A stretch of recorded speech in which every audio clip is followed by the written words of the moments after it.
शादीशुदा हैं तो शर्म किस बात का?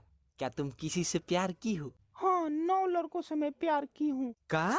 जिसमें एक सुरेश था, बिल्कुल राम की तरह, और मुझे सीता बोलता था वो। तो तोरा के हम लेके वनी तो हम रावण हो गई नी। ए सुनो तारू, अरे बाप रे, एगो तो एकरा सबक से हम परेशान बानी। का भइल बाजी? माने ते सेनुरो करबे तो लकड़ी से, का रे हमरा देह में पिलुआ पड़ गइल बा। प्यार प्रभु है, प्यार परमेश्वर है, प्यार पूजा है, प्यार पवित्र है, क्योंकि प्यार का गवाह पूरा इतिहास है। और ऊपर जितना भी लाइन बोला सब बकवास है। हेलो हेलो, रे बोलत काहे नहीं किस रे?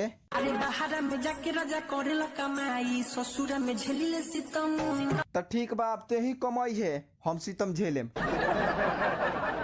पानी हम न हईले आज से।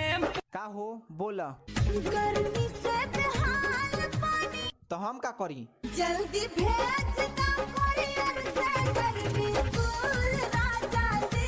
यहाँ 3 दिन से नून रोटी खा के जियतानी, भेज दी डरमी कूल।